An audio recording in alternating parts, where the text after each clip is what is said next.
dear viewers. Today we have a Professor Motang. She is a full professor, biomedical scientist.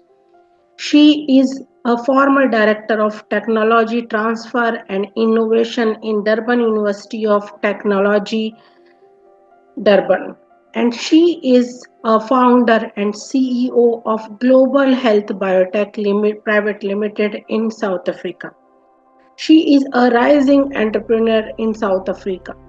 She is working for women in STEM and she is a leader with vision and courage. She is full of enthusiasm and she is a scientist. So, welcome you, ma'am, in Empowered Voices. So, can you share an experience where you overcome a challenge as a woman in STEM and how you have used this to help others? Okay, let me first start by introducing myself to you. My name is Prof. Motang. I am the founder and CEO of Global Health Biotech. I must say it is an honor to have, been invited by you today and, to celebrate the excellence, the entrepreneur, the woman empowerment. And then as a biomedical scientist, an entrepreneur, an advocate for women in STEM, I stand before you someone who have walked the journey of breaking barriers, overcoming challenges, and striving to create meaningful impact in both science and business. So, if I have to talk about the challenges, which for me, I end up making those challenges opportunities because I didn't want to take those challenges and then decided to make them the challenge. Now, we know that talent has no gender, if I can put it in that way. Yet, women across industry continue to face systematic barriers which limit their growth. Whether it is in science, whether it's in business or in leadership, women are often presented decision making, and the barriers that we usually face is gender and bias stereotype. They believe that certain fields or roles are not meant for women, and then we've also got limited access to opportunities, whether it is funding for women led businesses, leadership roles, and fairly pay the gap is real. And also balancing professional and personal life. Many women juggle multiple roles, often at the cost of their aspiration. And then we've also got lack of mentorship and representative. And you cannot become what you cannot see. Role models are critical in inspiring young women. So how I managed to overcome this, which I can share with all this, I had a dream, and that dream, it was not my supervisor or my mentor, it was my own dreams to make sure that I execute the dreams, because I knew if you don't have a dream, you won't be able to achieve what you wanted to do. Number Secondly, I had a passion. I didn't allow those barriers of no money, gender to allow to hinder my what I want to achieve. So passion is one of the things. If you are an entrepreneur, you need to have a passion on what you are doing. You are a lecturer, you are a researcher. Passion is what is important.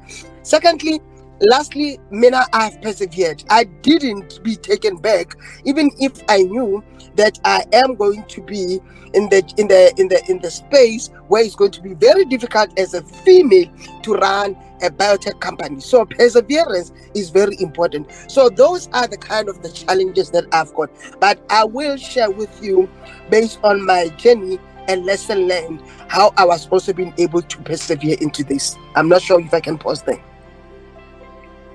And describe a research project or initiative that improve human health outcomes or address societal need.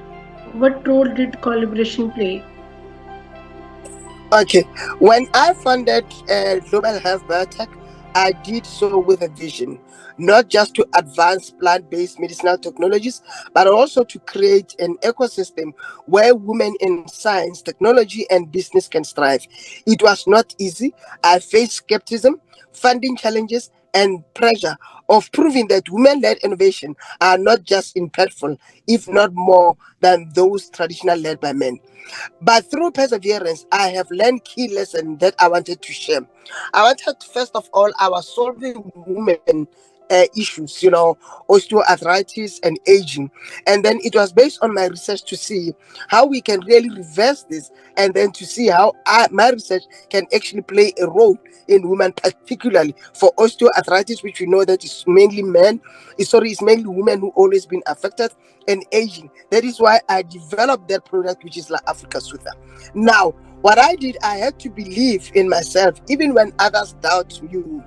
That for me, it was important that I am facing a challenge and I'm going to develop a product that is actually going to benefit females.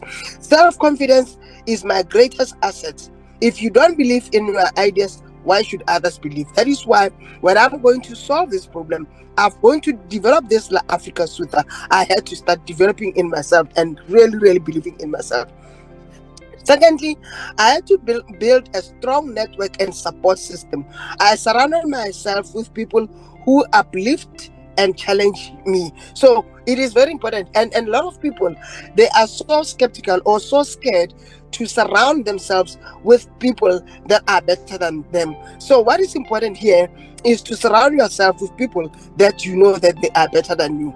So again, I had to seek a mentor, and then to seek and become a mentor. I seek and I also become a mentor. Empowerment is about uplifting as you rise, and when you succeed, make sure you bring others along with you. And I think this is one of the things that we as women, we don't do it well. And I've also had to embrace failure as a stepping stone. Every setback, sorry, is an opportunity to learn, to grow, and become big, to become back stronger. So advocate for change. We must not just demand seats at the table. We must reshape the table to be more inclusive for future generation. So that is what I did. So I can say my company, I'm the founder and CEO, and then the student, which was a female student, who by then was a PhD student, has got shares in the company. We knew that when you go to global health biotech, most of the problems that are we solving, they are actually affecting more women.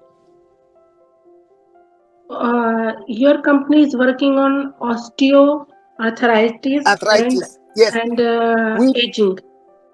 yes we develop a product that can alleviate pain for osteoarthritis, and then Okay. that can also assist in terms of aging. Yes. That is the La Africa Sutha. That is the name of the product. Okay. So, what initiatives have you implemented to support women in STEM? Because already you are running a company, What? and Yes. What we are doing, I've got programs that are running to support women in STEM. Number one, I've got the mentorship program that I'm championing, and then mentoring women in STEM. That for me is also important. And also, we are also assisting women how to write grant, so that they are also becoming visible in terms of grant writing. We are also assisting women for commercializing research, which I'm also championing that, especially now when we know that South Africa is going to host G20. And I'm one of the women who are leading the stream on the women in STEM, where we've got all these projects that we want to make sure that we are. So it's more mentorship, grant writing, and commercialization of research. Those are the programs that I am running. okay. And what advice would you give to young women starting their careers? Advice to give it to young women when they start their careers is the following: never always use an opportunity. Sorry, always use a challenge. Turn challenges into opportunity. Uh, so always make sure that how will you use your voice to uplift other women. That is one of the things that I'm also living with that. Uh, what barriers will you break for the next generation? You as a woman as coming up, because I've already shared. And then how will you define success, not just for yourself, but for the world around you? This is the three questions which I will leave it to the young woman. So, I always said, as a woman, we do not rise alone. We rise together. Let us be bold, fearless, and unapologetic on our pursuit of greatness. Because when women rise, society flourish. So, thank you very much. Nice introduction about STEM and about your company, Global Biotech. And Yes, you're working for the women of Africa, especially in aging and osteoarthritis. And yes, you are working a lot in field of STEM and how to write a grant and other projects also, right? yes. How to commercialize your project that you have Okay, developed, your okay. research project, how to move it to the market. Yes. Can contact me Okay. via the email. You can share that, and I'm interested in collaborating with the companies that I can export their products. We can do export and import together, and where there is also a synergy between my company and their company. I'm looking forward for companies that are working on herbs, traditional medicine, because I know that India is also rich with that, and see how we can all work together.